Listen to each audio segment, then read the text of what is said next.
It's been 2 days since we painted the porch. It's a second coat of dark green. Now we're ready to plan out the stencil, tape it, and make the design. Right before I'm going to start doing this diamond pattern, I'm taping off all the edges, all the way around the pillars, around the edges of the stairs. This will give me a natural border.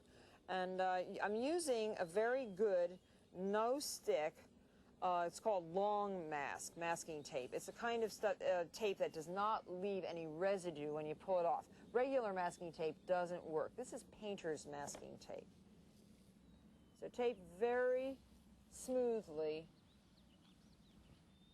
Now here's a handy little hint. When you finish taping, watch this. This is just to show you. Use the straight edge of a razor and just hold it on your tape and tear. That way you get a perfectly clean little cut. You can do it on an angle, you can do it on the straight.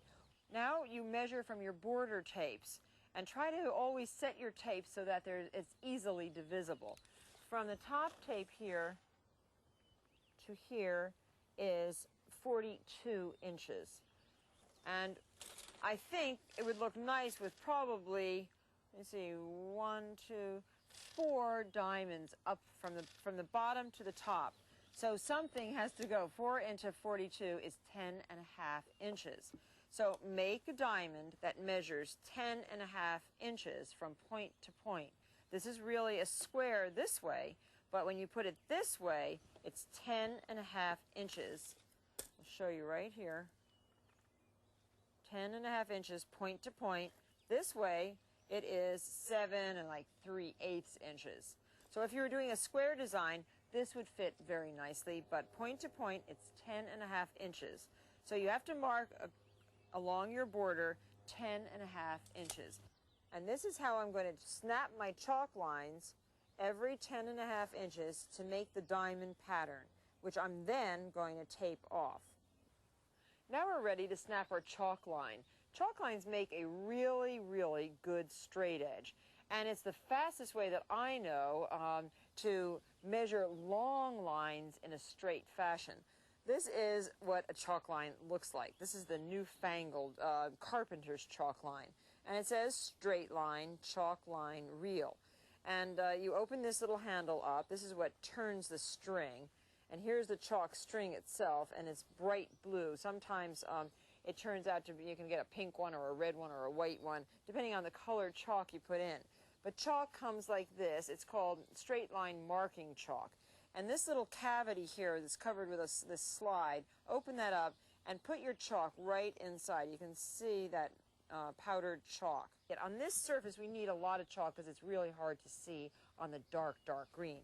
So close up your little slide, shake it around a little bit. Inside, the line is getting marked with chalk.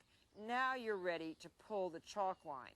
And what we want to do is mark at every 10.5 inch mark up to the top on a diagonal. I use a little push pin and place the line and then pull this line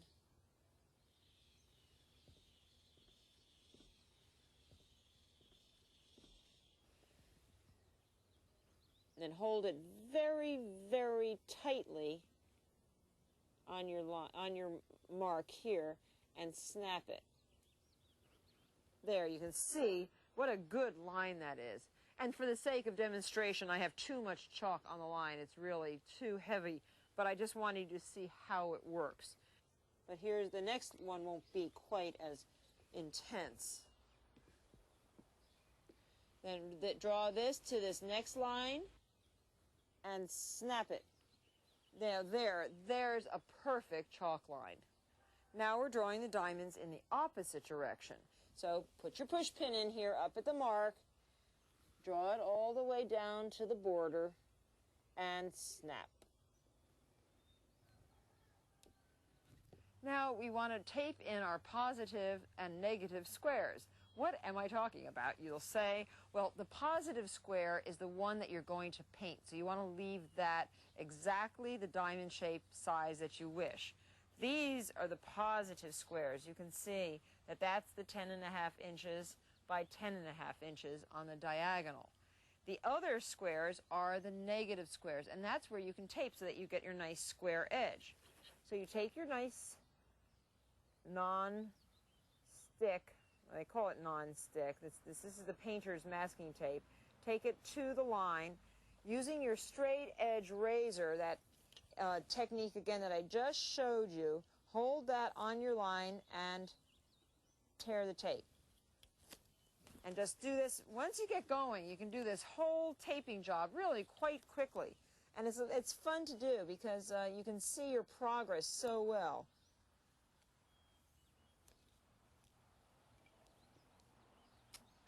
We've taped the entire design. Now wipe it clean with a tack cloth or a slightly damp cloth.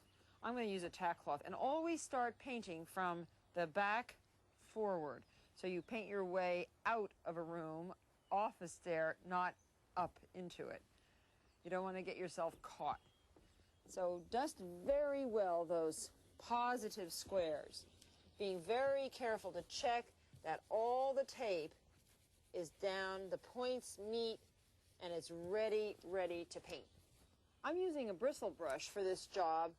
With each new paint that I try to paint either with bristle or with these little disposable foam brushes. These work really well for stenciling, but since this isn't a true stencil, I am finding that the bristle brush is working very quickly. But you can try both. It's an experiment. And paint all in one direction first, and then paint in the opposite direction just to smooth out your paint. And in this design, don't forget, only paint in the positive squares. I'm using oil-based paint, so it would be sort of a mess to clean up if I made a mistake. Latex is very easy. You just, wash it right off with a sponge and then start over again if you make a mistake. This is a little bit more messy, but it should last very well on this porch. And already you can see the subtle difference of this 19th century pattern. It looks a lot like an old game board from the 19th century, an American game board. Once you finish painting out your pattern, allow the paint to set and dry. Then check for any imperfections. Do a little touch-up if you have to. Peel off the tape and enjoy your stencil. Join us after these messages.